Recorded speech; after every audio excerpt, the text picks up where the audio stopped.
Hello అండి, అందరికీ నమస్కారం. Welcome to my channel. నా ప్రియతమా పార్ట్ 56 చూసే ముందు ప్రీవియస్ పార్ట్స్ చూడని వాళ్ళు ఎవరైనా ఉంటే ముందవి చూడండి, మీకు స్టోరీ క్లియర్గా ఉంటుంది. ఇంకా ఈ పార్ట్లోకి వెళ్ళిపోయే ముందుగా ఫస్ట్ టైం నా ఛానల్ని చూస్తున్న వాళ్ళు ప్లీజ్ సబ్స్క్రైబ్ చేసుకుని మీ సపోర్ట్ నాకు అందించండి ఫ్రెండ్స్. ఇంకా స్టోరీలోకి వెళ్ళిపోదాం. నా ప్రియతమా పార్ట్ 56. తనిషని ఇంటి దగ్గర వదిలిపెట్టి వెళ్ళిపోయాడు మయూర్. తర్వాత ఏం జరిగిందో చూద్దాం. తనిష కోసం కంగారుగా ఎదురు చూస్తూ ఉన్న సంయుక్త సునీతలకి ఆమె రావడం కనిపించడంతో కంగారుగా ఆమె దగ్గరికి వెళతారు. సంయుక్తని చూడగానే ఆమెని గట్టిగా హత్తుకుని ఆంటీ అంటూ కన్నీళ్లు పెట్టుకుంది తనిష. అది చూసి వారిలో మరింత కంగారు ఎక్కువైపోయింది. ఏమైందే, ఎందుకు ఏడుస్తున్నావు అని కంగారుగా అడిగింది సంయుక్త. అది ఆంటీ, మోక్షిత్ అని అంటున్న తనీషని చూసి మోక్షిత్కి ఏమైంది అని అరిచినట్లు అడిగింది సునీత.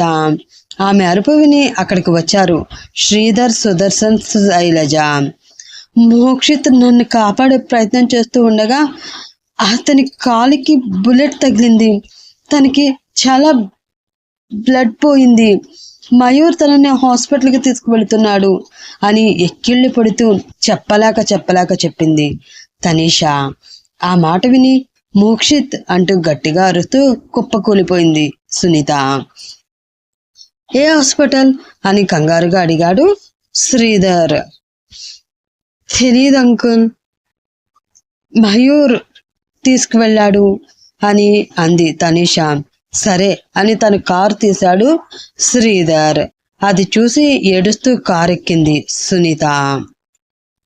సంయుక్త కూడా కారు ఎక్కుతూ ఉండడం చూసి, మీరు వద్దు వదినా, తను చాలా భయంతో ఉంది కదా, మీరు తనకు తోడుగా ఉండండి, మేం వెళ్తాము అని అన్నాడు శ్రీధర్.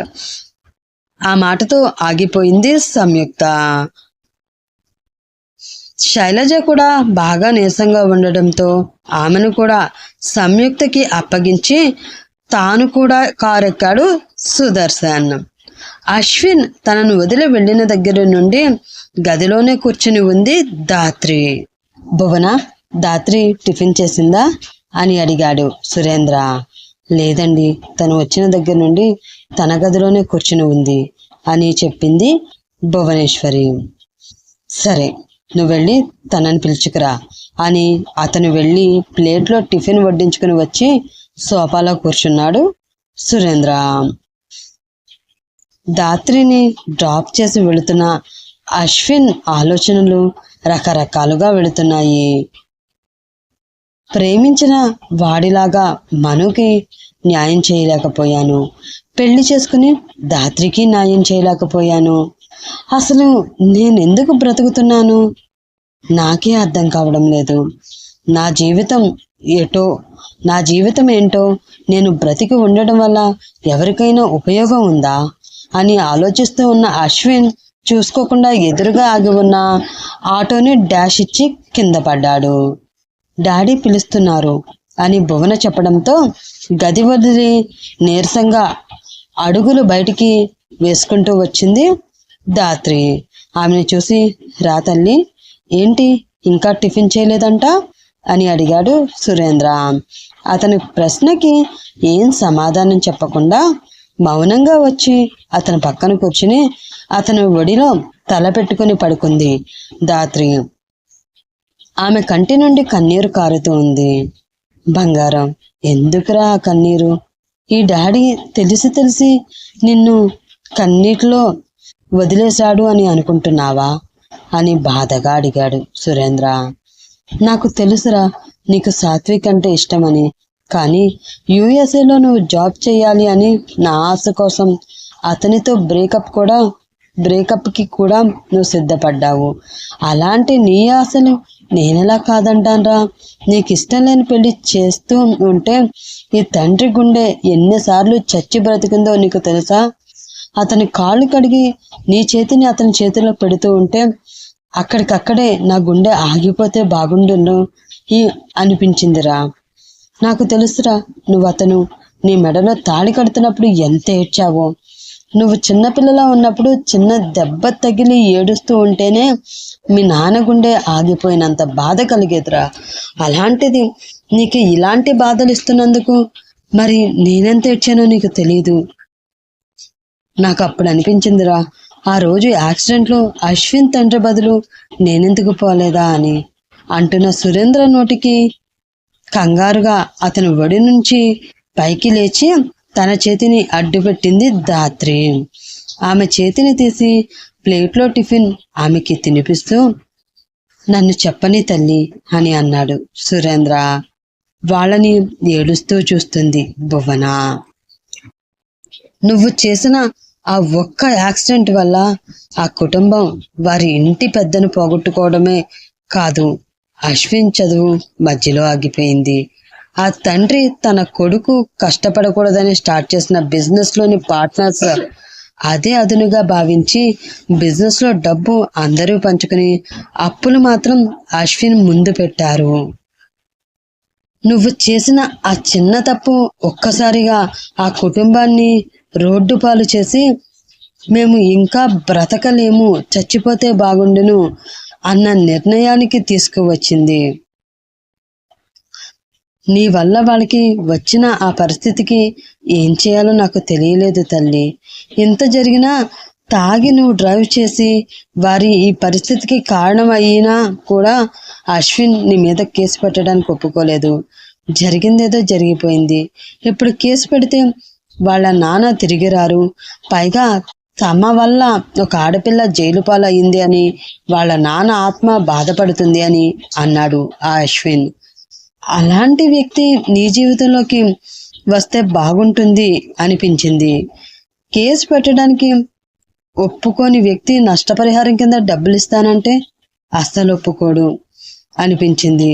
అందుకే ఈ పెళ్లి ప్రపోజల్ పెట్టాను. దానికి కూడా అతను ఒప్పుకోలేదు. కానీ సమాజంలో అతని తల్లి చెల్లి పడుతున్న అవమానాలు అతన్ని ఈ పెళ్లికి ఒప్పుకునేలా చేసింది. నేను ఇచ్చిన డబ్బులు కట్నం కిందే అయినా అది తనకి వద్దు అని కంపెనీలో కొన్ని షేర్లు నీ పేరు మీద రాసి నేను ఇచ్చిన డబ్బులకి ప్రామిసరీ నోటు రాసి ఇచ్చాడమ్మా నీ భర్త. అంత గొప్ప వ్యక్తిత్వం ఉన్న వ్యక్తి అశ్విన్. నీ పెళ్లి విషయంలో తప్పేమైనా ఉంది అంటే అది నాదే, కానీ అతనిది కాదు. నా కూతురు వల్ల ఒక కుటుంబం బాధపడడం చూడలేక ఆ బాధ నా కూతురు వల్లే తీరాలి అని అనుకుని నిన్ను ఆ కుటుంబంలో ఒక సభ్యురాలినిగా చేశాను. అంతే తప్ప నువ్వు బాధపడుతూ ఉంటే చూడాలని మాత్రం కాదు తల్లి అని అంటూ కన్నీరు పెట్టుకున్నాడు సురేంద్ర. అతని మాటలు అన్నీ విన్న ధాత్రి మనసులో ఉన్న అనుమానాలన్నీ విడిపోయాయి. కట్నం కోసమే అశ్విన్ తనని పెళ్లి చేసుకున్నాడు అని ఎన్ని రోజులు అనుకున్న ధాత్రి మనసుకు ఈ రోజు అశ్విన్ సరికొత్తగా కనిపిస్తున్నాడు. అప్పుడే సురేంద్ర ఫోన్ రింగ్ అయింది. ఆ ఫోన్ కాల్ లిఫ్ట్ చేసి కాల్లో అవతలి వ్యక్తి చెప్పింది విన్న సురేంద్ర షాక్ అయ్యాడు. సరే, నేను ఇప్పుడే వస్తున్నాను అని ఇంట్లో ఎవరికి ఏమీ చెప్పకుండా కంగారుగా బయటికి పరుగు తీశాడు సురేంద్ర. అది చూసి ఏమైంది అన్నట్లు ఒకరినొకరు చూసుకున్నారు ధాత్రి, భువనేశ్వరి. చిన్ని గురించి ఆలోచిస్తూ హాస్పిటల్లోనే ఉన్నాడు ప్రవీణ్. ముందు చిన్ని ఎవరో, తను ఎక్కడుంటుందో తెలుసుకోవాలి. ఆమెని కలిస్తే కానీ నా ప్రశ్నల అన్నిటికీ జవాబులు దొరకవు. ఇతను రాగానే చిన్ని డీటెయిల్స్ అడిగి తెలుసుకోవాలి అని మనసులో అనుకుని రవి కోసం ఎదురు చూస్తూ ఉన్నాడు ప్రవీణ్. అప్పుడే మైత్రిని తీసుకుని హాస్పిటల్కి వచ్చాడు ఆ వ్యక్తి. మైత్రిని ఆ రూమ్లో పెట్టడం చూసి, ఏంటి మేడం తనని ఇలా జనరల్ వార్డులో పెట్టారు, తనకి స్పెషల్ రూమ్ ఇవ్వండి అని నర్సుపై అరిచాడు మైత్రిని తీసుకువచ్చిన ఆ వ్యక్తి. సారీ సార్, హాస్పిటల్లో రూమ్స్ ఏవి ఖాళీగా లేకపోవడంతో అందరినీ ఇదే రూమ్లో పెట్టి ట్రీట్ చేయవలసి వస్తుంది. ఇక్కడ ఉన్న వారందరూ రూమ్స్ కోసం వెయిటింగ్ లిస్ట్లో ఉన్నవాళ్లే అని అంది ఆ నర్స్. ఆమె చెప్పిన దాని గురించి ఆలోచిస్తూ ది గ్రేట్ అద్వైత్ కృష్ణ భార్య ఇలా జనరల్ వార్డులో ఉండడం కూడా చూడడానికి బాగానే ఉంది అని మనసులో అనుకుని సరే ట్రీట్మెంట్ చేయండి అని అన్నాడు ఆ వ్యక్తి. సీరియస్గా వర్క్ చేసుకుంటూ ఉన్న అద్వైత్ రూమ్లోకి అతని పర్మిషన్తో వచ్చింది ఒక అమ్మాయి. మంచి హైట్తో, ఫేర్ కలర్తో, పదునైన కంటి చూపుతో, ఎదుటివారిని చూపు తిప్పుకోలేనంత అందంగా ఉంది ఆ అమ్మాయి. ఆ అమ్మాయి వేసుకున్న 1 పీస్ డ్రెస్ ఆమె అందాన్ని మరింత పెంచుతూ ఉంది. లోపలికి వచ్చి ఎంతో సీరియస్గా వర్క్ చేసుకుంటున్న అద్వైత్ని చూసి అబ్బా ఏమున్నాడే బాబు, ఎలాంటి వాడి దగ్గర జీతం లేకుండా కూడా వర్క్ చేయవచ్చు అని మనసులో అనుకుంటూ తను మత్తైన కళ్ళతో అతన్ని చూస్తూ ఉంది ఆ అమ్మాయి. నువ్వు చూడడం అయిపోతే వచ్చిన పని ఏంటో చెప్పు, త్వరగా బయటకు నడవచ్చు. చాలా హార్ష్గా వినిపించింది అద్వైత్ వాయిస్. దాంతో కంగారుపడి హాయ్ సార్, ఐఎమ్ నిరూష, కొత్తగా అపాయింట్ అయిన మేనేజర్ని అని తనను తాను పరిచయం చేసుకుంది నిరూష. నా కంపెనీలో ఎవరెవరు ఏ పోస్ట్లో ఎప్పుడు జాయిన్ అయ్యారో తెలుసుకోలేనంత అజ్ఞానంలో నేను ఇంకా లేను మిస్. కానీ ముందు మీరు వచ్చిన విషయం ఏంటో చెప్పు అని అన్నాడు అద్వైత్. హాస్పిటల్లో ఉన్న మోక్షిత్ పరిస్థితి ఏమవుతుంది? అశ్విన్ గురించి పూర్తిగా తెలుసుకున్న దాత్రి తర్వాత ఏం చేయబోతుంది? సురేంద్రకి కాల్ చేసిన వ్యక్తి ఎవరు? మైత్రి హాస్పిటల్లో ఉందని అద్వైత్కి తెలుస్తుందా? ఆఫీస్లో నిరీష్ వల్ల వచ్చే కొత్త సమస్యలు ఏమిటో తెలుసుకోవాలంటే రాబోయే ఎపిసోడ్స్ మిస్ అవ్వకుండా ఫాలో అవుతూ ఉండండి ఫ్రెండ్స్. అలాగే స్టోరీ మీకు నచ్చినట్లయితే ప్లీజ్ లైక్ చేసి షేర్ చేయండి. ఇంకా ఉంటాను, నెక్స్ట్ ఎపిసోడ్లో మళ్ళీ కలుసుకుందాం. Bye friends.